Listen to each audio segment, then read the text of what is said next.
Antes de introduzir o tema, né, e apresentar os palestrantes, eu primeiro gostaria de fazer um esclarecimento. Acho que, como podem ter observado, infelizmente não contaremos com a presença do nosso querido Gilberto Martins no evento de hoje. Ele, lamentavelmente, foi positivado para a Covid, né, e apesar de todos os esforços dele até o último momento, ele não conseguirá estar conosco nesta noite. Sentimos e torcemos muito pela sua recuperação, Gilberto. Apesar disso, né, mesmo sentindo muito pela sua ausência, nós temos o prazer de somar ao nosso time o Dr. Edson Wisfer, que prontamente aceitou o nosso convite. Muito obrigada, Dr. Wisfer, e satisfação tê-lo conosco nessa noite.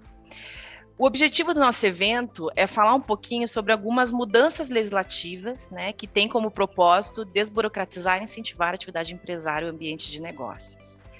Em continuidade ao movimento todo da Lei de Liberdade Econômica, né, ele buscou dar ao empreendedor um pouco mais de autonomia para gerir a sua empresa. E é esse o nosso objetivo nessa noite.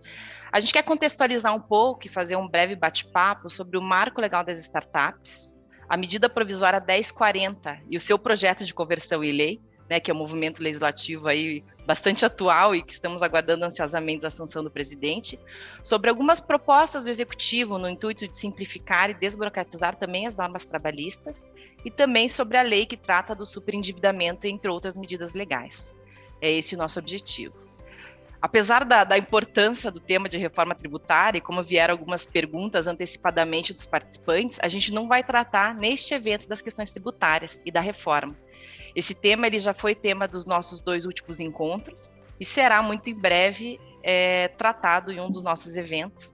Então aguardem, por gentileza, que com certeza é um evento que merece toda a dedicação, dada a relevância e a importância no cenário econômico atual. Agora eu vou fazer uma breve apresentação dos meus colegas que estão aqui comigo nessa noite. O primeiro deles, o Dr. Edson Wisfer, advogado e sócio da advocacia Felipe Isfer, professor acadêmico e doutor em Direito das Relações Sociais pela Universidade Federal do Paraná, árbitro da Arbitac e da Confiep. A Viviane Moreira, executiva com mais de 12 anos de experiência em gestão de risco, controles internos, crises e continuidade de negócios, atuou em empresas nacionais e multinacionais nos segmentos varejistas, bancários, seguros e saúde. Atualmente é gerente sênior de controles internos da Unite Health Group e uma das integrantes do grupo Conselheira 101, primeiro grupo de formação de executivas negras para a posição de conselho. Co-líder do grupo de diversidade racial Melanina, além de atuação em grupos de trabalho com foco em diversidade racial. E, por fim, Alessandra Lucchesi, advogada, conselheira da Fiergs, onde compõe o CONTRAB, Conselho Temático Trabalhista, e o Grupo de Estudos Trabalhistas, fundadora e mentora do Women in Law Mentoring, diretora do Instituto Brasileiro de Governança Trabalhista, membro do Compliance Women Committee, fundadora e produtora de conteúdo do canal Programa Compliance e embaixadora da ONG Capitalismo Consciente.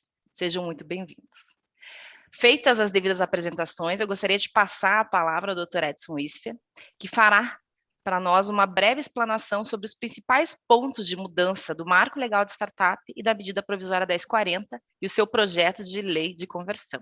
Dr. Edson, a palavra é sua, por gentileza. Boa noite a todos, boa noite, Luciana, Alessandra, Viviane, demais amigos que estão aí. Eu agradeço esse gentil convite da Luciana para eu estar aqui com vocês. Eu dizia a ela, a Luciana, que passei pelo IBEF há muitos anos atrás, pelas mãos de um amigo, e nunca mais tinha voltado. Então, é uma alegria poder estar aqui de volta. E essa passagem de volta me faz retomar, e isso é coisa de velho, que nem eu, de cabelo branco, que tem que retomar algumas coisas para poder ir avante. Eu tenho que falar um pouco do passado. E eu retomo uma questão muito curiosa. Nós estamos em um governo que iniciou um processo de liberdade econômica, como a Luciana disse, e vem caminhando, lá em 2019, ele trouxe essa lei de liberdade econômica, e vem caminhando nesse viés de novos ambientes de negócio. E esse governo vem, vamos chamar assim, desburocratizando as nossas atividades para a gente chegar ao que diz como objetivo da medida provisória 1040, ter uma classificação melhor no Doing Business do Brasil. Ora, mas eu não posso deixar de me lembrar que em 1979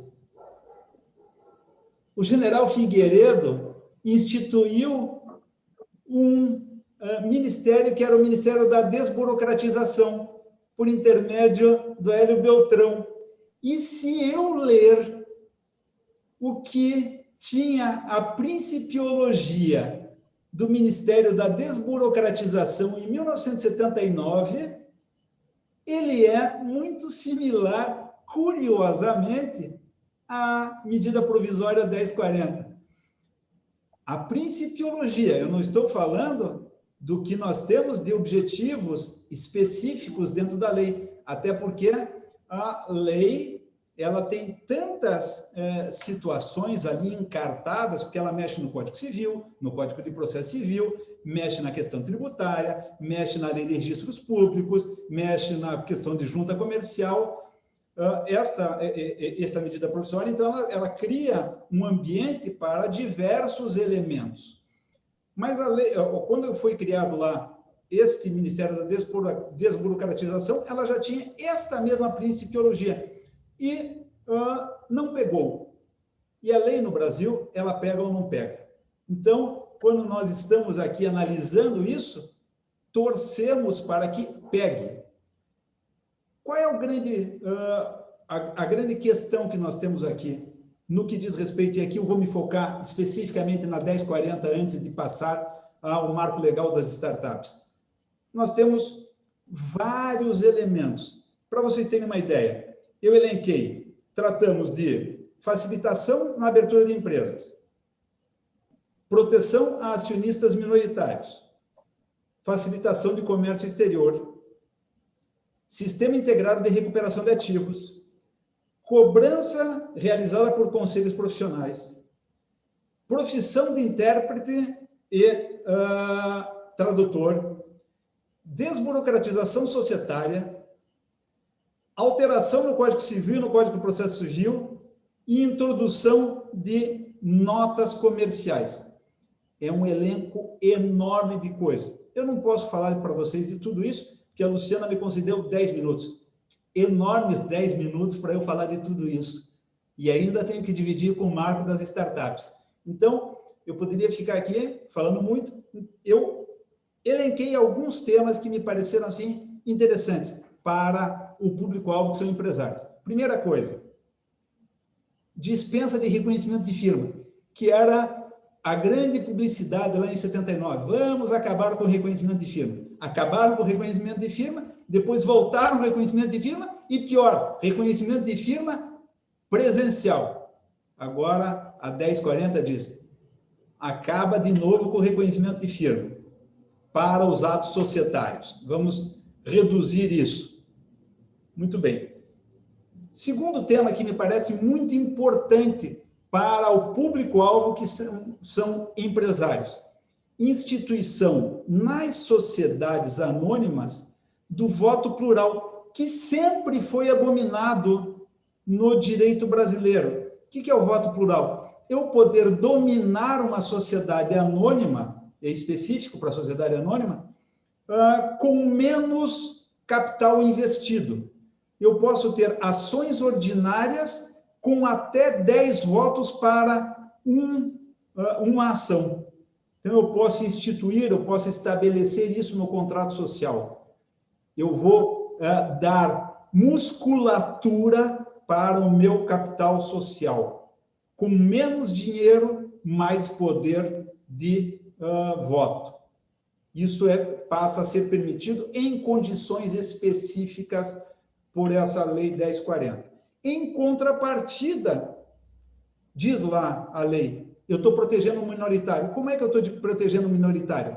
nas sociedades anônimas abertas, em determinados casos específicos, eu vou ter que buscar, para vender ativos da companhia, autorização das Assembleias Gerais.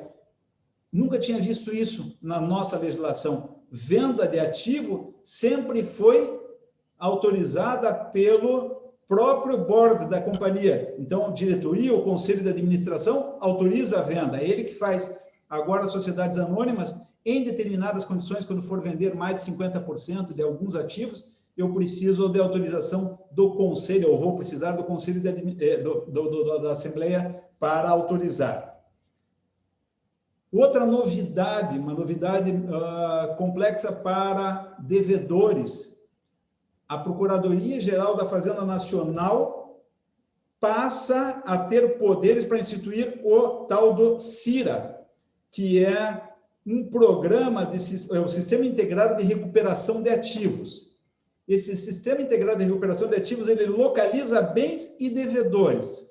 Mas não só localiza bens e devedores, ele tem poderes, em alguns casos, de compartilhar essas informações com entidades privadas. Respeitado, naturalmente, o tema da privacidade. Mas a Procuradoria-Geral da Fazenda Nacional dispõe de mecanismos que a entidade privada não dispõe. E ela vai, então, buscar esses elementos e poderá distribuir entre a entidade privada. Há possibilidade de solução de conflitos tributários também estabelecidos pela lei. Outro tema, extinção das sociedades simples. E aí só vamos ter sociedades empresárias. Outro elemento, deixam de existir as EIRELIs ou EIRELIs. Só vamos ter sociedades unipessoais limitadas. Outro elemento, as citações nos processos passam a ser preferencialmente eletrônicas. E eu estou vendo que meu tempo aqui está quase se esgotando e não entrei no marco legal das startups. Há um sem número de temas aqui e eu peço perdão. Então, eu vou passar, eu tinha várias coisas para tratar da 1040 e vou pular e vou para as startups. Nas startups, o que é que diz o legislador? Eu vou fomentar negócios, vou aumentar oferta de capital e vou disciplinar licitação. Basicamente é isso. Fomenta o ambiente de negócios, aumenta a oferta de capital e disciplina a licitação. Este é o foco da legislação do marco legal das startups. Eu tenho que focar em alguma coisa para falar para vocês. Quando eu olho isso, eu resolvi, eu vou trabalhar como as startups recebem dinheiro. Elas recebem dinheiro de duas origens diferentes. Ou ela recebe dinheiro passando a dever, ou elas recebem dinheiro dos seus sócios. Então, duas origens distintas são de ingresso de capital dentro das startups. Se vierem os recursos de quem não é sócio, isso está lá disciplinado no artigo 5º, há um grande elemento aqui, qual seja, esses recursos virão e esse sujeito, que seja o investidor anjo, seja os outros investidores aí por debêntures, seja investidor por promessa de aquisição de capital futuro, então, esse sujeito tem um grande benefício. Não responderá por dívida da startup, nem em desconsideração de personalidade jurídica, nem trabalhista, nem tributária. Este é um grande, um especial elemento que a lei traz. Ela faz um corte metodológico. Você quer investir? Não quer ser sócio? Quer fazer um investimento? Tá bom. Então, nós vamos te proteger contra as dívidas da startup. Você pode perder o teu capital investido, mas você não vai responder pelas dívidas da startup. No que diz respeito a ser sócio, você tem os mecanismos jurídicos normais, porque ele não fixou como você vai ser sócio. Você pode ser sócio por sociedades em conta de participação, que é ser sócio, mas não é ser sócio, que é algo que voltou a ser muito usado na prática ultimamente, mas você não é um verdadeiro sócio. Então, teoricamente, como é que você pode ser sócio mesmo?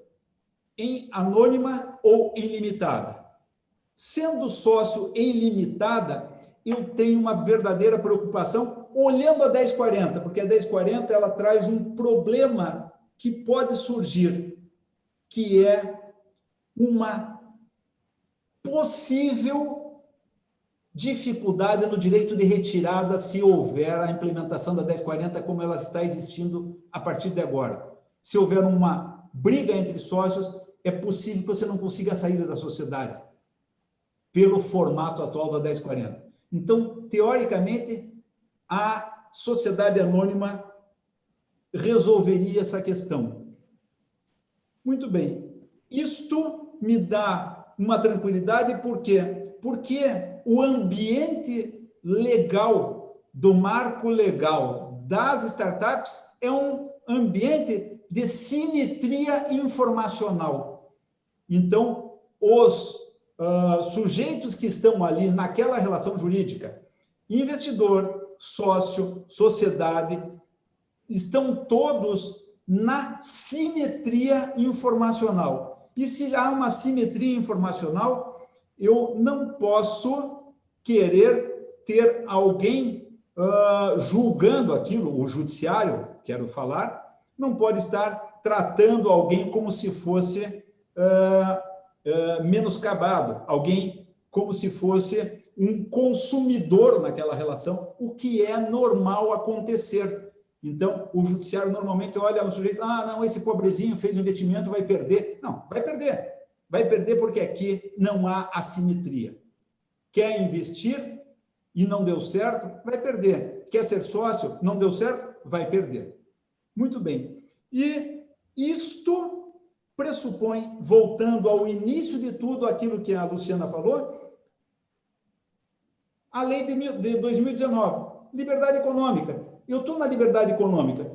Todos são iguais perante a lei. E eu tenho, então, este regime, que é um regime adequado. E o marco legal, para permitir isso, trouxe outro benefício, que é uma reflexão sobre a lei das sociedades anônimas, alterando, primeiro, a possibilidade de uma sociedade anônima mais simples, com um único administrador, o que não era permitido. Então, eu só poderia ter sociedades anônimas com 2 administradores ou mais, agora eu posso ter uma sociedade anônima com um único administrador, um único diretor.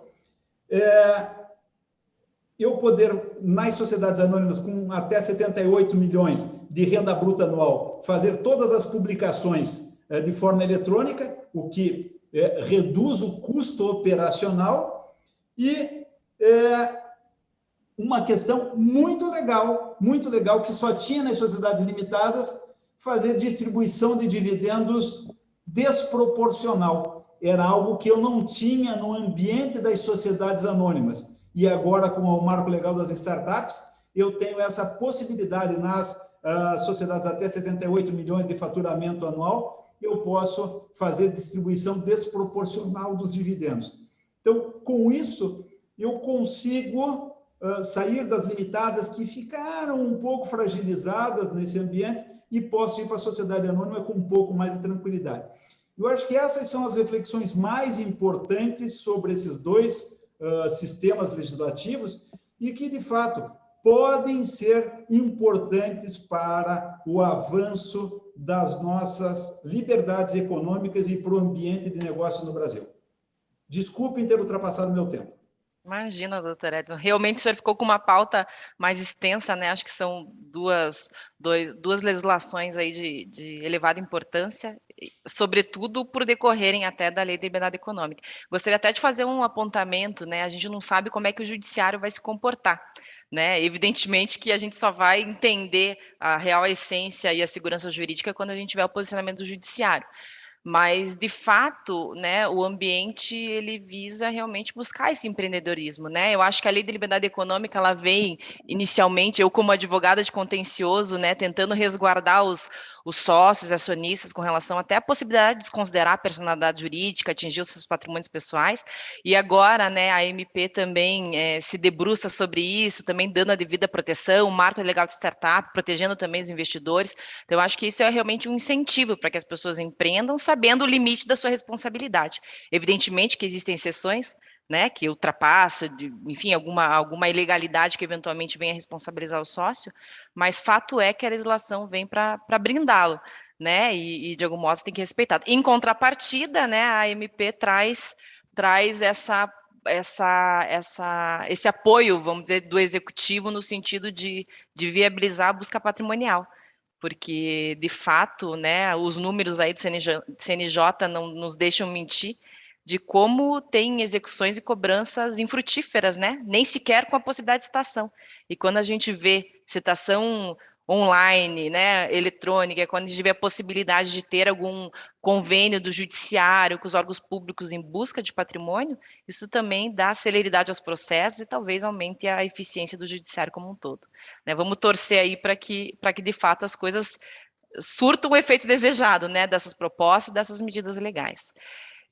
Mas vamos, ao final vai ter um bate-papo aí, com certeza a gente retoma os temas de maior relevância, mas desde já agradeço a sua explanação, doutora Edson. Agora eu passo a palavra à doutora Alessandra Lucchesi, que vai falar um pouco da proposta do Executivo, né, no intuito também de desburocratizar as normas trabalhistas e os recentes movimentos legislativos que também interferem de algum modo na atividade empresária. Alessandra, por Olá, gentileza. boa noite a todos.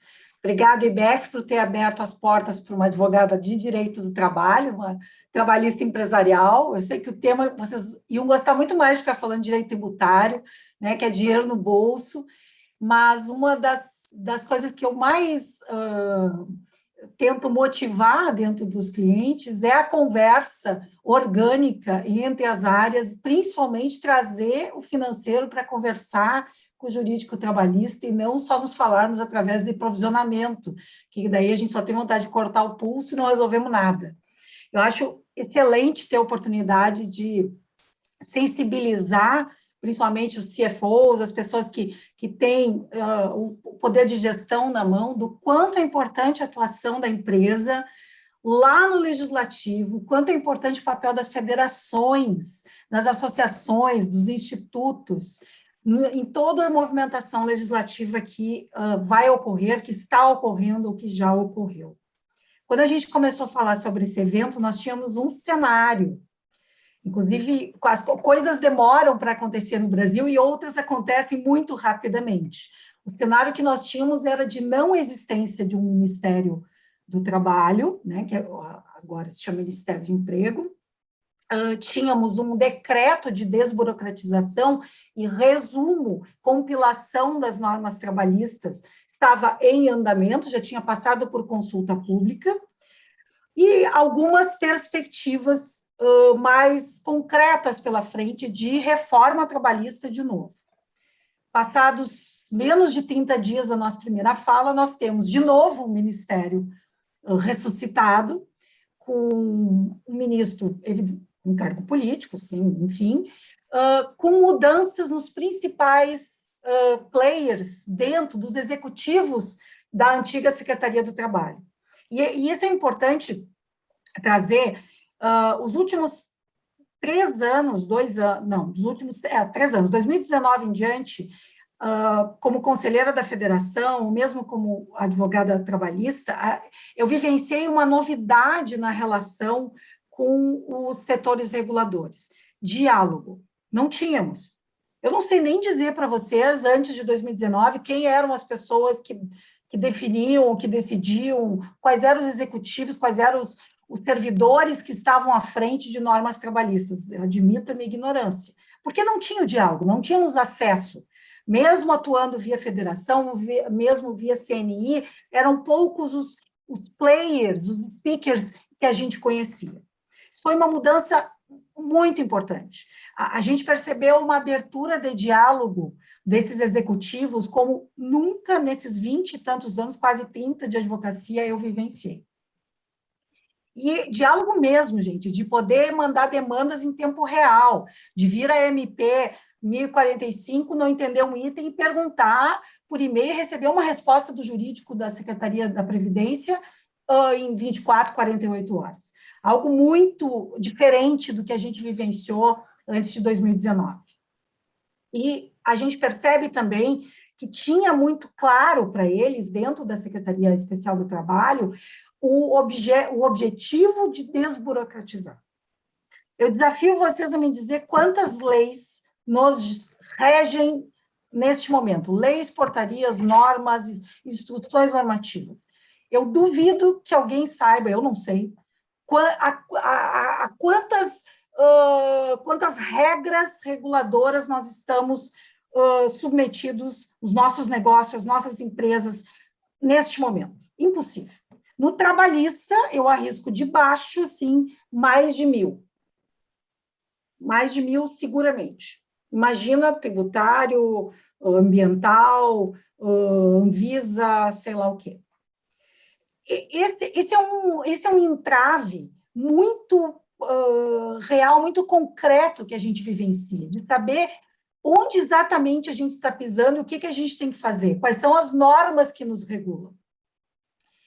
Como disse para vocês, estou quase 30 anos atuando e não tem uma semana que eu não aprenda, surpresa, alguma norma acessória nova do direito do trabalho que existe há séculos, inclusive. E não é por falta de estudo, é porque ela não é... são detalhes dos detalhes. Vou dar um exemplo prático para vocês. Já ouviram falar no CAREP? Pois então, CAREP, um lugarzinho dentro de um site do antigo Ministério do Trabalho, que dá agora a Secretaria, onde eu tinha que inserir o número do meu registro eletrônico de ponto quando eu, empregador, comprava. Comprava já com a certidão homologando que ele é o equipamento correto, já com o número de certificado de originalidade, de funcionamento e blá, blá, blá. Só que se eu não botasse, se eu não inscrevesse lá no CAREP que eu comprei aquele aparelho, aquele está comigo, nada que eu fiz vai valer. Poucas empresas, por incrível que pareça, sabem na ponta da língua que tem que fazer essa inscrição. E aí, não é mérito meu ter descoberto isso, muito pelo contrário. É assustador que, por pequenos detalhes, por uma criação de uma instrução normativa da década de 70, da década de 90, nesse caso, o empregador, o meu cliente, aquela empresa esteja à mercê de uma autuação ou até de perder em cadeia dezenas de reclamatórios trabalhistas porque vão invalidar o seu registro eletrônico de ponto, mesmo com todo o restante cumprido. Essas atrocidades, essa insegurança, o governo, desde 2019, não deixou de falar sobre isso. Final de 2020, eles concluíram um estudo utilizando como base os nossos indicadores no mundo. No índice de competitividade global, sob a perspectiva trabalhista, nós ocupamos o 135º lugar. O 133º lugar, desculpa, um pouquinho melhor, de 140 países. Pensem qual é a competitividade que temos quando ocupamos este lugar no ranking sob o aspecto trabalhista. No critério de emissão e admissão, ocupamos o 128º lugar, de 140 países. Tendo isso em vista, esses indicadores tenebrosos que tiram a nossa competitividade, fora os outros tantos, fora a carga tributária, e o que a gente pode chamar tudo de custo Brasil, tudo está no custo Brasil, que nos deixa à margem da competitividade global. Pensando nisso, começaram um grupo de estudos técnicos dentro da Secretaria Especial do Trabalho, com participação da CNI, das federações, das entidades sindicais, ouvindo de forma tripartite todos os setores, e criou um decreto que seria publicado até julho, até final de julho agora, que seria justamente para compilar mais de 1.000 normas, leis, regras, instruções normativas trabalhistas em pouco mais de 20 itens. Um exemplo, traríamos todas as regras de piso salarial de profissões regulamentadas, que tem norma em tudo que é lugar, consolidaria tudo ali em ordem alfabética, facilzinho de procurar, porque uma empresa ela não contrata uma profissão regulamentada só, nós contratamos engenheiros, nós contratamos agrônomos, nós contratamos, quiçá, médicos, enfermeiros, enfim, há uma pluralidade de contratações. E isso, dentro da logística de uma empresa, ficar à mercê dessa legislação esparsa e espalhada, nos tira tempo, fôlego, energia e sempre nos coloca em risco. Então, era uma ideia fantástica que, com a mudança política de ressuscitar o Ministério, coloca em stand-by este decreto. Mas eu, Alessandra, pessoalmente, no que eu vivencio com eles, entendo que sim, que vai ser retomado. O que nos chegou como federação, como CNI, é que persiste a meta do governo de geração de emprego, de flexibilização nas regras trabalhistas para nos colocar em patamares de competitividade. Então, penso que estamos passando por um momento de transição, eu até estava lendo a medida provisória que ressuscitou o Ministério do Trabalho, e percebi ali que há ainda, mantém-se vinculado decisões econômicas com o Ministério da Economia, o que eu acho bom, porque é o Ministério da Economia que estava dando o ritmo, né, de desburocratização. Não temos esse decreto publicado, mas temos várias situações, várias realidades que demonstram de como se alterou isso, como é o objetivo atual dos executivos que estão no executivo na área trabalhista e previdenciária. Vou dar um exemplo para vocês. Durante a pandemia, tivemos a criação do benefício emergencial. Várias empresas, acredito que várias empresas que estão aqui, utilizaram-se das reduções de jornada com a contrapartida do governo ou até da suspensão de contratos de trabalho. Tenho certeza que vários que estão nos ouvindo aqui viveram isso. Foi a primeira vez que o governo criou uma plataforma digital em tempo recorde para fazer uso em tempo real, em tamanha escala. Ou seja, a plataforma do benefício emergencial não existia, ninguém previu isso, era impossível prever a necessidade antes da pandemia. Não tinha nem projeto da sua existência, pois não existia a sua necessidade. Em questão de menos de 60 dias, se criou a plataforma eletrônica, se botou no ar, funcionando e atuando no sentido de facilitar, porque era muito fácil o acesso, era realmente, claro, gente, tivemos bugs, tivemos várias demandas de clientes que de inconformidade do dado, não tenho a menor dúvida, mas considerando que até 2019, o Ministério que então existia do Trabalho e Emprego era o mais burocrático e o mais ligado a papel no Brasil, para 2020 foi um baita salto em termos de eficiência tecnológica e de adesão a ferramentas tecnológicas. Esse é um caminho que não vai voltar, duvido. Eu espero, até ouvindo o professor, me deu um arrepio na espinha, eu pensei, meu Deus, se lá na década de 70 eles falaram em tirar a firma reconhecida e o troço voltou, mas eu bati aqui, vou acreditar que não tem como voltar a sermos carimbadores, pelo amor de Deus. Então, assim, esta tendência de trazer a tecnologia para as relações com o governo na área trabalhista, para mim, daqui para frente só vão aumentar.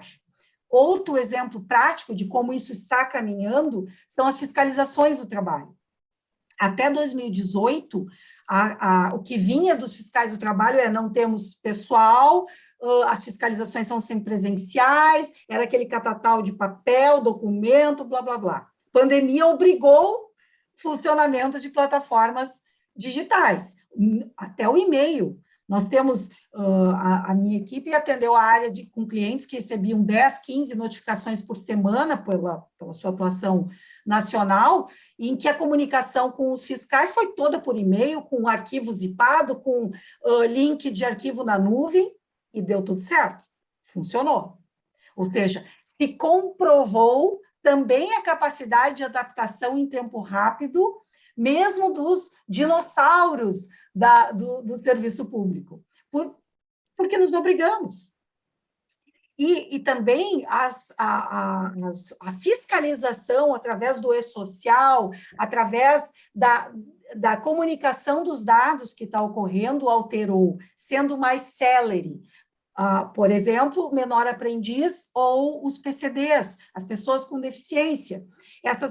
Todas as cotas a serem preenchidas, hoje, elas estão sendo cruzados os dados. A fiscalização não é mais humana, é robotizada. Vem e diz assim, empresa, tu não cumpriu a cota, só estou te avisando, vai vir uma autuação. Isso não depende mais da atuação humana. E que ruim que está vindo as autuações, mas que bom que está na forma de tecnologia, que bom que ela está acontecendo de forma rápida, porque isso significa desentraves mais rápidos para o resto, para a gente tanto poder se defender e não ficar com uma certidão negativa de uma empresa licitante, por exemplo, que ficava 2, 3 anos se defendendo de um processo administrativo pela falta de agilidade e não conseguia sua certidão negativa para licitar. Então, tem várias coisas boas que virão, eu não tenho a menor dúvida, lembrando e botando os pezinhos no chão de que temos uma legislação, aliás, que temos um cenário de judiciário trabalhista muito ideológico e muito retrógrado. Então, nós, ainda diferentemente do tributário, eu acho que esse é um dos maiores obstáculos, porque o tributário a gente luta contra a defesa do erário, né? O erário quer ficar com mais dinheiro do que a gente, beleza. Aqui no trabalhista nós temos muita ideologia. E isso também nos tira a competitividade, mas vindo discussões novas, também vamos encontrar o meio termo entre o que a ideologia quer no frigir das contas, que é manter trabalhos dignos, não ter precarização, mas também manter a sustentabilidade das empresas. Então, discussões como diversidade, inclusão, a saúde mental dentro do trabalho, tudo isso veio à tona nesses últimos anos de forma muito positiva, ainda que gere gasto, ainda que se represente um passivo. Mas não temos como não falar sobre isso se queremos estar nos melhores patamares de competitividade. Eu sei que vão ter outras perguntas que a Luciana deve ter reservado, eu já devo ter passado o meu tempo. Mas é que passa tão rápido, né, Alessandra, que a gente... Eu não consigo deixar de passar que continuo sendo uma apaixonada pelas relações do trabalho, acho que mudanças boas, acredito realmente em mudanças boas, mas temos que fazer o movimento de levantar a bunda da cadeira. Pode falar bunda no IBEF, né? Acho que não tem... não adianta, as mudanças legislativas acontecem com segmentos que se movimentam para isso. Tá? Obrigada, a gente está à disposição aqui para continuar. Obrigada, Alessandra, pelas suas considerações. Eu acho que a expectativa, e vendo o decreto, eu acho que se realmente a eficiência operacional, né, se aproveitando dessas mudanças tecnológicas, o executivo conseguir realmente agilidade, velocidade, a expectativa é grande para que venha a simplificação das normas, né, porque de fato não adianta eu saber, né, ter que cumprir aquilo que eu desconheço. Então, eu acho, sobretudo, que a intenção de simplificar e criar ordenamentos de forma mais clara para os executivos de modo geral, acho que vai trazer muita segurança jurídica de modo geral. Obrigada, Ali. Viviane, agora eu passo a palavra a você, para que fale um pouquinho sobre os riscos, impactos e a previsão desses movimentos legislativos como um todo, né, na sua visão de executiva, e compartilhe conosco um pouco dessa sua experiência. Por gentileza, Viviane. Muito obrigada, Luciana, Lê, Edson, por estar aqui, é uma honra para mim. Estou aqui com o meu caderninho só tomando as notas, porque aqui é uma aula, né? Quase uma pós-graduação, esse fórum aqui. Obrigada, IBF, por abrir um canal de comunicação e uma das coisas mais bacanas aqui que a gente tem nesse momento é a conexão de diferentes áreas para um único tema, né? Essa pluralidade da gente estar lidando com o trabalhista, controles internos, riscos, a visão de advocacia também. Então, eu acho que é um painel diferenciado, né? É o que nós estamos pregando os diversos conhecimentos para um único fim, e quem está aqui assistindo para a gente, obrigado pelo tempo, porque eu tenho certeza que vocês vão sair profissionais aqui muito mais plurais e diversos com tudo que a gente vai trazer, né? E minha humilde contribuição aqui para esse painel é a gente trazer aqui um pouco da visão da nova lei, né? O pessoal já começou a estar chamando, já tem apelido, né? Porque aqui nós brasileiros tem uma coisa que a gente gosta muito é de criar memes, fanfics e apelidos, né? A gente gosta, né, de utilizar o humor, né? Então, já estão falando que a nova lei de superendividamento, né? A lei Serasa nunca viu, né? SPC jamais, né? Hashtag bye, querido, SPC Serasa. Então, já tem algumas piadas nesse sentido, mas não deixa de ser realmente um avanço para a gente que é consumidor, né? E aqui a gente se coloca não só no papel quanto CNPJ, mas também no papel quanto CPF, e principalmente contextualizando e trazendo um dado interessante, o porquê realmente é importante esse marco da lei de superendividamento.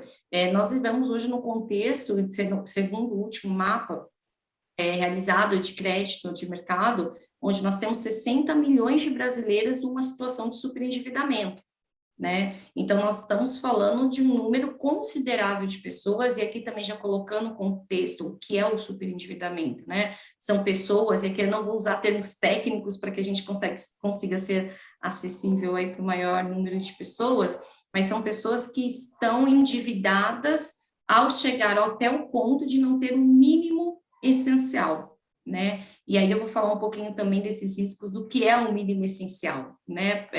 Para cada um, que é um dos pontos de polêmica que a gente vai trazer. Mas essa lei, ela viabiliza que nós tenhamos caminhos para que a gente mitigue impactos, mitigue riscos, e de qualquer maneira a gente consiga também incentivar a economia. Então, o mercado de crédito, o mercado bancário, o mercado financeiro precisa ter o paradigma de crédito responsável. Então, esse é o meu modo favorito de falar da lei de superendividamento, crédito responsável, né?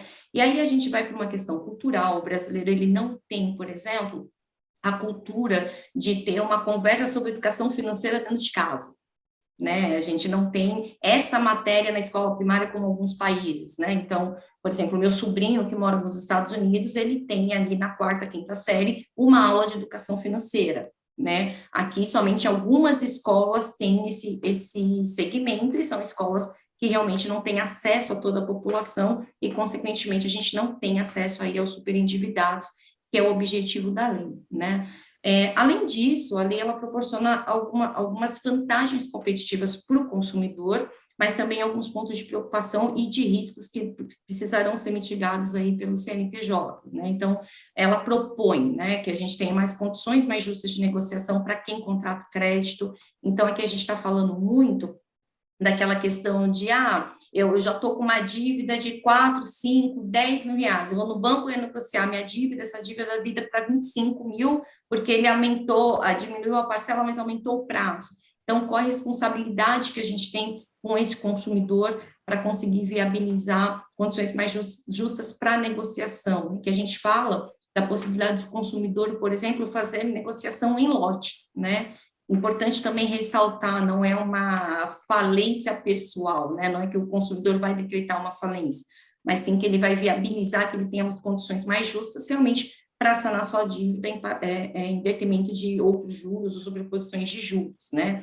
Essa questão de recuperação judicial, então, como a gente viabiliza para que o consumidor CPF entenda as vantagens de ter realmente algumas negociações, garantindo um mínimo existencial, que é a premissa da lei, mas com maior transparência, né? Eu acho que um dos grandes ganhos é a transparência.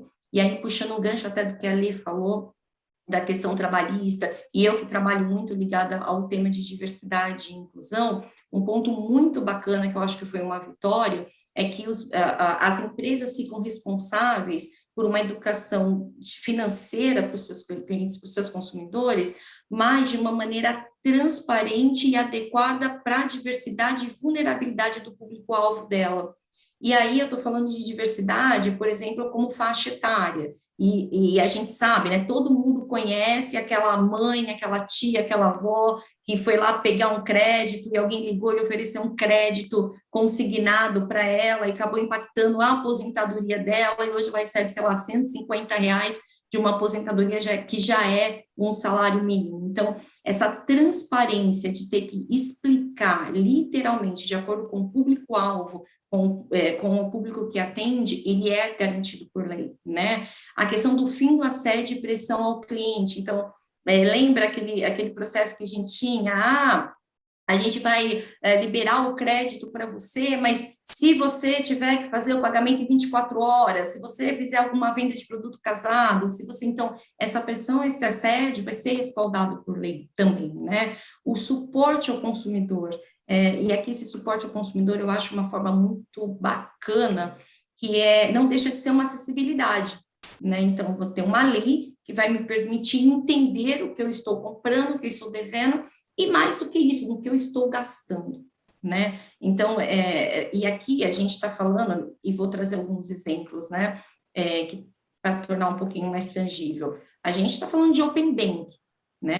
Então, a gente está falando de que os meus dados agora, eles serão compartilhados, se eu permito, lógico, eles serão compartilhados por diferentes instituições financeiras, que cada uma vai me oferecer uma linha de crédito que é direito sem consultar órgãos de proteção. Então, não sou mais obrigada a consultar, o que cai aquela propaganda. Faço empréstimo sem consulta ao Serasa, sem consulta a um determinado órgão. Então, essa propaganda ela não poderia ser mais feita. Mas, de qualquer forma, qual é o meu risco, qual é o impacto em entender que esse empréstimo que eu vou receber, ou esse produto financeiro, também vai ativar uma outra cadeia, né? Eu acho que a gente vai falar um pouquinho, né, Lu, em algumas outras perguntas, mas a minha cadeira ali dentro da minha projeção financeira, do meu forecast, do meu budget, da minha previsão de lucros, que de repente foi toda criada dentro de um processo de juros, muitas vezes sobreposição de juros, isso acontece, a gente não pode mentir que isso não acontece, então acontece em determinado momento. Então, como eu estruturo esse meu processo?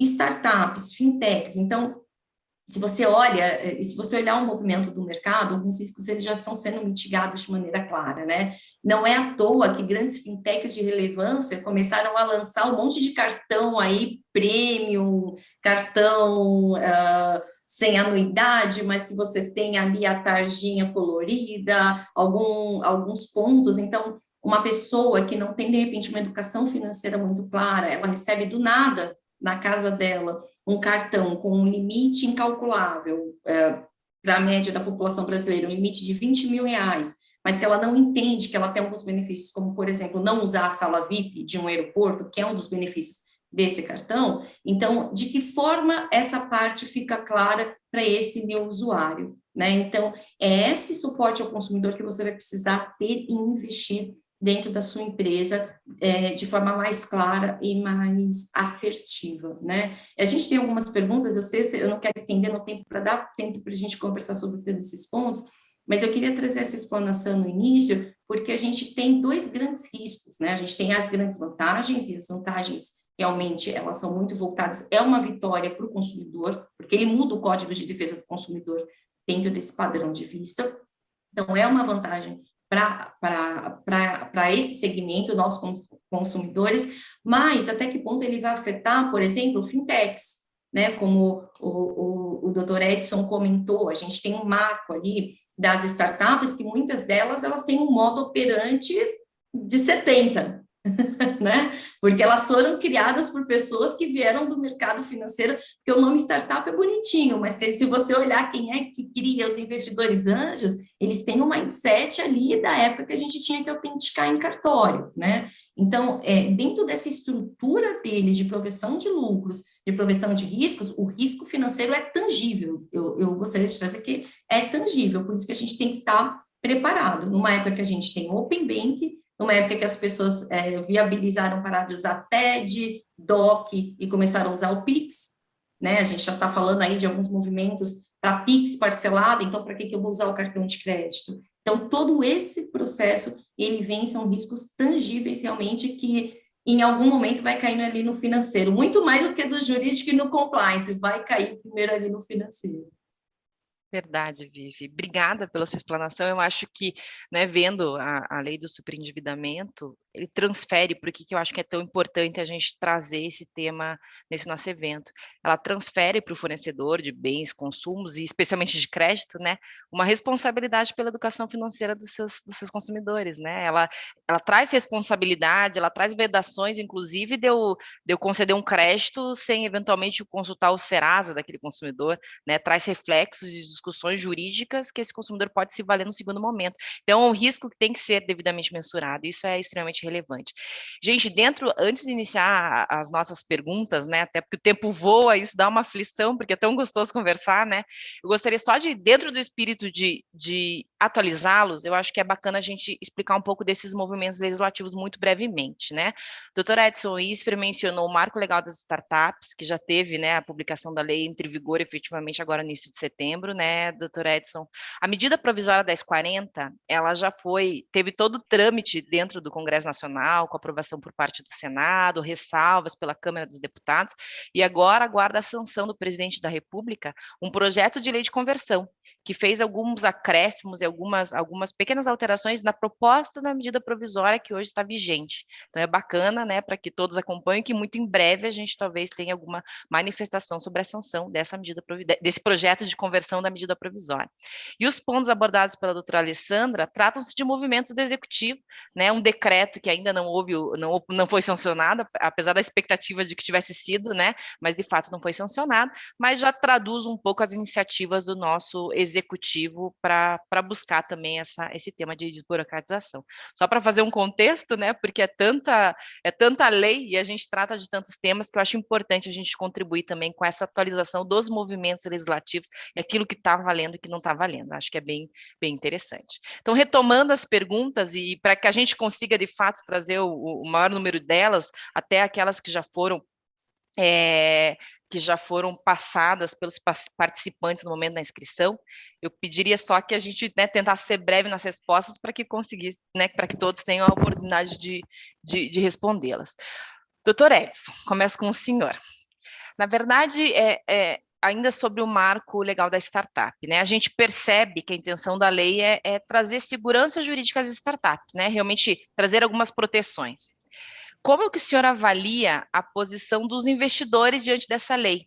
Porque traz, de alguma forma, interfere um pouco na liberdade contratual, quando traz algumas parametrizações. Qual que é a sua avaliação, doutor? Por gentileza. A primeira coisa que eu queria saber é por que eu sou o único que sou tratado de senhor e doutor aqui, porque eu sou muito velho, é isso? Não, porque o senhor tem doutorado. mas imagina, Edson, por gentileza. Veja, eu entendo que com essas alterações feitas, e o artigo 5º ali, estabelecendo um tratamento específico para o investidor e dando um parâmetro rigoroso para ele e afastando responsabilidade desse investidor e dando características e formatos de investimento próprios para que ele não seja caracterizado como sócio, eu penso que, teoricamente, nós teremos bons elementos para afastar responsabilidades, de forma que eu não acho que desincentive, não. Eu acho que é um incentivo ao investimento em startups. E acho também que a plausibilidade de licitação, que foi um tema que eu não abordei, porque é de direito público, e nós estamos aqui num comitê de direito privado, porque é empresarial e tributário, em que pese falarmos mais de empresarial hoje, não de tributário, mas quando falamos de licitações, que eu acho que é uma outra musculatura da lei, muita gente vai querer investir nas startups para poder explorar esse mercado, que é um mercado enorme, é um mercado maravilhoso. Então, eu penso, de fato, que há segurança, sim, no investimento das startups, e essas startups, se trouxerem esse mercado para poderem participar das licitações, nesta lei de 2016, que trabalha com a possibilidade de licitação específica para as economias mistas e para empresas públicas, com alguns afrouxamentos de laços que são muito bacanas, eu entendo que, sim, a parametrização não desincentiva, ela incentiva os investimentos. Eu acho que é muito bacana, né, a iniciativa do governo de criar eles falam, né, ambiente regulatório experimental, né, de modo a permitir a contratação das startups dentro de licitações especiais, né? Vamos aguardar. Eu acho que realmente isso passa a ser um grande incentivo, né? Porque realmente o governo necessita de diversas soluções. As startups trazem inovação, trazem de forma brilhante tudo isso, né? Obrigada, Edson. Vamos lá. Ali, pegando um pouco da questão da crise pandêmica, do novo normal, né? Você percebe quais seriam as adaptações mais relevantes nas relações de trabalho na sua avaliação e se já tem algum movimento legislativo que visa, de algum modo, normatizar, né, esse novo normal? Você tem identificado isso, Alessandra? Infelizmente, sim. E digo infelizmente porque o nosso legislativo ele é muito ágil em criar normas, em normatizar, né, em engessar as relações. Por exemplo, o home office, o trabalho remoto, que foi o maior impacto prático nas relações de trabalho durante a pandemia, a última vez que eu contei, tinha quase 100 projetos de lei tramitando entre Senado e Câmara, tá? Tentando normatizar o que, ao meu ver, não precisa ser normatizado. A gente já tem regulamento para isso, desde do teletrabalho. Eu tenho que fazer a adaptação prática, né, das regras que temos. Não precisamos engessar mais do que isso. Por outro lado, eu tenho situações em que eu não tenho lei nenhuma, como ao aumento da demanda de contratação de pessoas fora da minha sede. Porque a pandemia comprovou que eu posso trabalhar de qualquer lugar e posso contratar de qualquer lugar. Então, eu tenho uma empresa da Noruega querendo contratar um engenheiro no Brasil. Qual regra? Como será este contrato? Qual vai ser a sede fiscal? Esta empresa não existe no Brasil. É CLT? Como? Se ela não tem CNPJ? Situações assim é que nós vamos ter que enfrentar e por isso que eu acho importante a nossa atuação lá no Legislativo, que a gente tem que abrir os olhos dos nossos legisladores, que isso sim é a realidade. E não normatizar o home office que se provou, ele já está acontecendo. As regras que tem que acontecer ali é entre as partes e não o governo atuar. Outras situações, onde eu tinha concentração da prestação do meu serviço, agora com as pessoas espalhadas pelo Brasil, atuando nas suas casas, temos um cliente, por exemplo, recebendo autuações fiscais de pequenas prefeituras, querendo que haja recolhimento de ISS, porque a prestação do serviço está ocorrendo naquele município. Ou outra ainda, a base sindical. A pandemia foi, com todas as coisas horríveis que ela trouxe, mas ela apressou discussões como essa da base sindical. Hoje, no Brasil, é a unicidade sindical, eu não escolho ser de um sindicato. Se ele existir e for do meu segmento, eu estou nele. Eu não tenho o direito de escolha, não tenho pluralidade sindical. Mas se o meu empregado for contratado para trabalhar lá em Juazeiro do Norte, a minha sede fiscal, a minha base sindical, com quem eu negocio, é aqui em Porto Alegre. Como que eu vou atuar? Eu vou ter que estabelecer uma convenção coletiva lá com o sindicato, lá de Juazeiro do Norte, para um empregado, porque ele trabalha remoto? Então, assim, isso tem que estar em discussão. Isso vai trazer agilidade ou emperrar o nosso crescimento. Por quê? O trabalho remoto também não vai voltar para a casinha. Não vai voltar ao que era. É híbrido agora. Nenhuma empresa vai abrir mão de 100% de trabalho remoto. Todo mundo vai adotar algum modelo mais flexível. É a tendência mundial. E aí eu vou ter que esperar o legislativo que está lá ainda com 100 projetos de lei sobre home office, absolutamente desnecessários. Então, esses são os contrapontos em que a gente tem que abrir os olhos, atuar mediante nossas associações e entidades, porque senão vai entrar aquelas leis que não servem para nada, só engessam, como, por exemplo, a última da gestante, que sim, a gestante tem que ser afastada, sim, a gestante tem que ser protegida, mas não aos custos só apenas da iniciativa privada. Né? Faltou o diálogo, faltou pensar o legislador no prático. Né? A maior parte das gestantes não tem acesso ao trabalho remoto. A maior parte do Brasil faz trabalho presencial, de varrer, de limpar, de enfermagem, enfim, não tem como ser remoto. E o que eu faço com as gestantes? De novo, são leis que, longe de nos proteger, nós mulheres, acabam criando obstáculos para nós no mercado de trabalho. Então, ficar atento a isso é o papel, sim, das empresas, dos empregadores, fazer essa pressão no legislativo, acompanhar os seus deputados e senadores no que eles estão votando, porque, cara, se a gente deixar solto, nós vamos ter mais normas para o home office e vamos continuar não podendo empregar pessoas fora do nosso domicílio fiscal. Verdade, obrigada, Ali. E até diante desse imbróglio aí que a Alessandra colocou, Vivi, passo você e até me apropriando de uma pergunta que foi feita por um dos participantes, o Carlos Eduardo, grata aí pela pergunta. Eu gostaria de saber de você, assim, o que você entende que seriam os principais desafios do CFO, dos executivos, diante desse cenário de mudanças, né? E quais seriam os instrumentos, mecanismos, enfim, financeiros que você acha que pode acelerar a competitividade empresarial, levando em consideração esse cenário do nosso debate? Excelente pontos que o Edson e a Ale trouxeram para a gente, e me faz refletir de que eu acho que o primeiro ponto importante que a gente tem que ter em mente, e aí já te respondendo com relação o que vai diferenciar, né, os CFOs antes da pandemia e os CFOs pós-pandemia. Eu não tenho dúvida nenhuma de falar uma palavrinha única que chama governança, né? Estruturas financeiras que tiverem uma governança de entendimento estruturada, transparente, baseada em ética, baseada ali nos 5 valores do IBGC, né, que a gente sabe que tem a questão do Instituto Brasileiro de Governança, que direciona muito o departamento financeiro.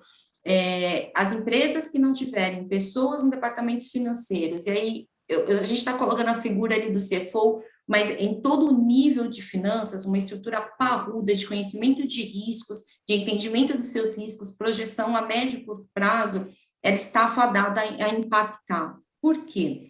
Principalmente porque a gente tem uma mudança de mindset que está sendo cobrado por toda a cadeia de stakeholders, mas a partir do momento que a gente tem, por exemplo, como a lei de superendividamento, que sem dúvida nenhuma é um dos grandes tripés que o governo aposta para o crescimento da economia, né, junto com a vacinação, diminuição aí dos casos, e a lei de superendividamento, se você parar para pensar, estou cedendo mais crédito. Né? Estou cedendo mais crédito, e aí que vai entrar a parte da governança. Qual que é a ética de ceder esse meu crédito? É o lucro acima de lucro, mas eu estou falando de uma responsabilidade social relacionada à educação financeira. Então, essa palavra governança, ela não tem que ser mais opcional, ela tem que ser parte da conjugação das rotinas diárias de todas as áreas financeiras, né? Tem outras 3 letrinhas que vêm acompanhando e dão muito força para isso, que é o famoso ESG, né? Ninguém aguenta mais falar de ESG. Eu sei que a gente está, todos os fóruns, eu ainda brinco assim, a gente nunca viu tanto especialista de SID, de repente surgindo ali, pipocando no mercado, mas essas palavrinhas vão impactar diretamente nos investimentos a curto, médio e longo prazo. né? Então, a gente já vê, principalmente para startups, né? Fintechs, startups, estão batendo bastante na questão de ambiental, e isso talvez seja um erro, e aí eu vou te falar os mecanismos, né? Então, a pessoa fala, eu tenho uma estrutura muito grande de SIT e eu quero pegar um investidor lá do BlackRock porque eu estou com meu carbono zero, mas eu não tenho, de repente, um processo de social e de governança. Inclusive, eu sempre faço uma colocação aqui que eu vi o da Luísa Trajano numa live, eu ouvi que eu achei sensacional, que não deveria ser ISG, deveria ser GEA, né? Então, a governança deveria vir na frente, né? Então, não adianta eu buscar players financeiros para investir na minha empresa, porque eles vão checar seus indicadores. E esses indicadores, quem vai te dar são políticas estruturadas, são métricas bem definidas, são direcionamentos que somente o CFO, que tem uma governança clara e transparente, consegue viabilizar. A boa notícia é que, às vezes, a gente tem mais acesso a informações e a profissionais, né? A gente tem ferramentas aí como Power BI, que agora é o novo Excel, todo mundo gosta de ter aquele dashboard colorido, bonitinho, para mostrar para investidores. Então, a boa notícia é que a gente tem ferramentas e métricas para fazer, mas a má notícia é que é um trabalho de formiguinha. Por isso que conhecer os nossos riscos de maneira coerente é um diferencial. Então, vou trazer aqui um exemplo da lei. Eu tenho meu risco trabalhista com relação às gestantes, né, que foram afastadas. Imagina eu que estou no segmento da saúde, o impacto do meu fluxo de caixa, que tive que tirar algumas gestantes ali da linha de frente para botar elas para trabalhar em home office, e muitas delas sem querer ir, porque também tirou ali a liberdade do indivíduo escolher aonde ele executa a sua atividade. Então, a gente pode ter um risco de minha empresa me forçou e vir um outro processo trabalhista, e vir alguma jurisprudência. Então, conhecer os eventuais riscos de maneira proativa pode mitigar o seu impacto financeiro, né? Então, e trazendo aqui uma coisa também que o Edson comentou de startups, né? Lê do engano a startup que achar que não tem que se precaver sobre relação à gestão de riscos, controles internos e governança corporativa. A gente vê muitas startups, o Se Joga, faz aquelas métricas de waterfall, metodologias agile, enfim, o mundo de startup, mas você não vê startups falando de riscos, você não vê startups falando sobre a importância de ter um departamento financeiro estruturado, porque ter um amigo que faz fluxo de caixa não quer dizer que você tem um CFO, ter um amigo que entende de balancete, que não faltou na faculdade de contábil, não quer dizer que você tem uma estrutura contábil muito bem definida. Então, esse startup é o futuro do Brasil, porém ele precisa ser estruturado para não acontecer algumas quebras que a gente está vendo acontecer. E dou um exemplo, por exemplo, aqui em São Paulo, de patinete. Até 3 meses atrás, a gente andava ali na Faria Lima e tropeçava em bike e patinete. Agora, a gente sabe que essa empresa quebrou porque não conhece os riscos de inviabilidade financeira. Obrigada, Vivi, acho que super pertinente, né? E pegando o gancho da empresa de patinete, eu vou fazer uma última pergunta ao Edson, e daí darei um minutinho aí, um minutinho mesmo cravado, para que a gente cumpra regularmente o tempo de finalização do nosso evento, com muita tristeza, porque ainda ficaram inúmeras perguntas aí para serem feitas. Mas pegando a ideia do patinete, né, e falando um pouco dessa evidência de recuperação judicial, eu gostaria que o Edson compartilhasse conosco, né, um dos pontos de bastante debate que veio com a medida provisória, é justamente em razão da sociedade simples tornar-se sociedade empresária. Isso tem desdobramentos, inclusive, na área de insolvência, na parte de reestruturação de empresas. E por que eu acho que é um tema relevante, né? As empresas hoje, nesse ambiente de crise, muitas fechando, outras tantas pedindo recuperação judicial, é importante que no ambiente de negócio ela saiba exatamente o risco, né, do seu fornecedor ou do seu cliente conseguir pedir uma RJ. E me parece que a MP abre a porteira diante dessa acomodação societária que ela veio criar, né, Edson? Gostaria que você falasse um pouco rapidamente sobre isso, né, e na sequência já fizesse a finalização da sua fala, por gentileza. Luciana, esse é um aspecto que tem sido muito debatido entre nós que trabalhamos com direito empresarial, porque o legislador ele não tem habilidade suficiente para tratar da temática da estrutura societária.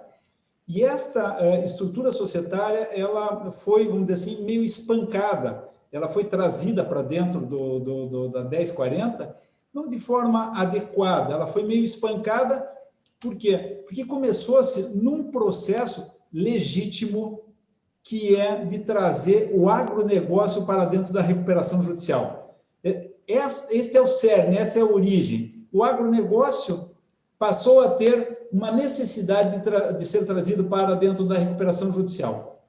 Como o agronegócio não era passível de recuperação, começou a haver essa expansibilidade. Nisto vieram os clubes de futebol. Bom, clube de futebol é associação, precisa de expansão para os clubes de futebol. Bom, se já está agronegócio, já está clube de futebol, vamos acabar com as sociedades simples, que tinham lá essa diferença entre sociedade simples e sociedade empresária. E o legislador simplesmente jogou isso dentro da lei, desse projeto, dentro dessa medida provisória. Diz, bom, agora não temos mais sociedade simples. E nós, por exemplo, que somos advogados, hoje estamos deslegitimados. Nós tínhamos as nossas sociedades de advogados, agora nós não somos mais, agora nós somos empresários. Aqueles arquitetos que se unem em sociedades passam a ser empresários. Os médicos passam a ser empresários. Então, todo mundo no Brasil agora é empresário. E isto passa a uma consequência. Todos nós podemos ter passado um período de carência que o legislador estabeleceu, que é de 5 anos, passamos a ter possibilidade de ter a nossa falência requerida e podemos também requerer a nossa recuperação judicial. O que isso vai acarretar? Vai impactar, como a Viviane bem colocou, na concessão de crédito, porque essas preocupações de ter uma estrutura de governança dentro do meu escritório de advocacia, eu vou ter que ter.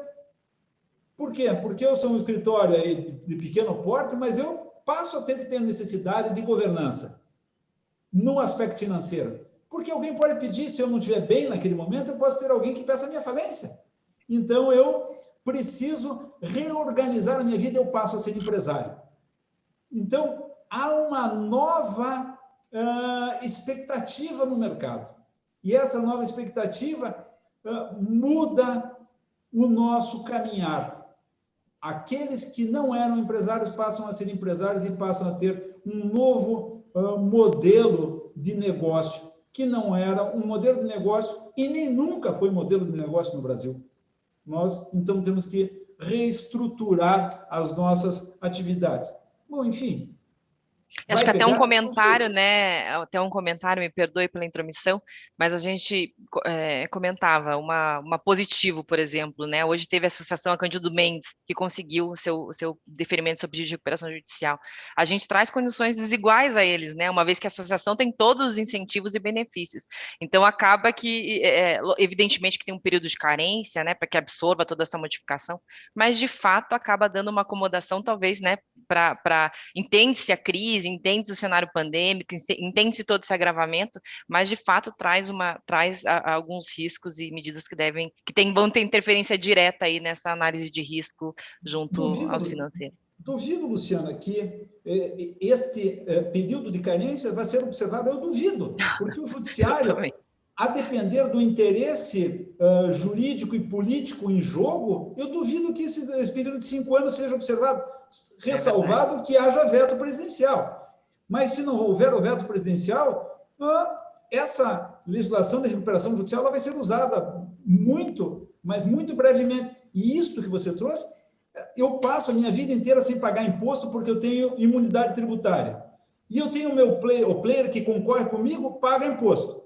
Vamos junto. Ainda com pouco, aquele cara que nunca pagou imposto porque ele está imune, ele pode pedir recuperação judicial, quer dizer, ele é beneficiado de novo. É um negócio louco. Bom, como é que faz? É uma estrutura com a qual eu não contava. Então, a ver, né? A ver o que vai acontecer. A ver. Verdade. Então, eu adorei a fala da Alessandra, e especialmente da Viviane, dizer, bom, eu tenho que me estruturar, e é isso que eu digo para os meus clientes. Eu atuo muito na área de recuperação e falências aqui no escritório, eu digo muito para os meus clientes, se estruture, porque você, com uma boa estrutura e com um instrumental, acreditem, as pessoas não usam a contabilidade. Eu fico enlouquecido. Esse instrumento maravilhoso que é contabilidade, eles não usam a contabilidade. Esse é o fator assim que mais me deixa maluco aqui no escritório. É a falta do uso desse instrumento maravilhoso. Então, gente, obrigado pela recepção assim tão calorosa e carinhosa de vocês, pelo convite do IBEF, esse dínamo para o nosso para a nossa economia paranaense. Nós que agradecemos. Alessandra, quer dar a sua finalização? Também agradecer a paciência, permitir o acesso à área trabalhista aqui no meio dos financeiros, e é sempre bom dialogar. Pena que a gente tem pouco tempo, porque a conversa ia longe, com certeza. Obrigada, gente. Um prazer estar com vocês aqui. Obrigada, Ali. Vivi?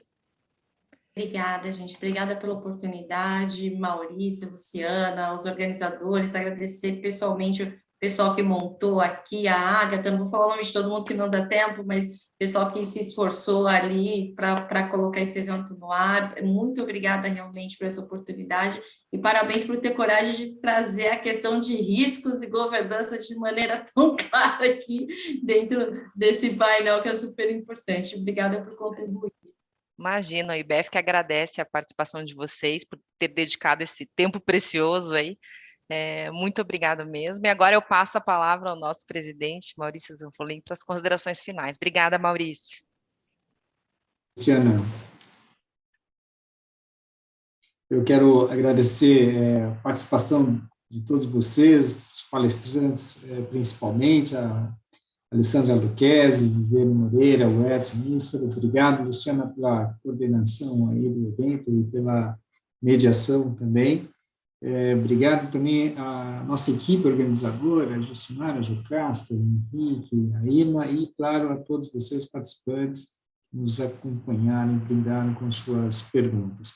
Fica o convite, então, para vocês, dia 2 de setembro, nosso próximo evento, o evento do Comitê de Inovação, o lançamento do nosso IBEF Conecta, nosso ecossistema de inovação. Peço aí a gentileza de todos para responder a nossa pesquisa de avaliação do evento. Então, basta ligar aí a sua câmera, seu celular nesse QR Code e fazer a avaliação. Então, encerro esse evento. Novamente, deixo meu muito obrigado a todos e até a próxima grande apresentação de mais um comitê. Um abraço e boa noite. Boa noite a todos. Um abraço. Boa noite.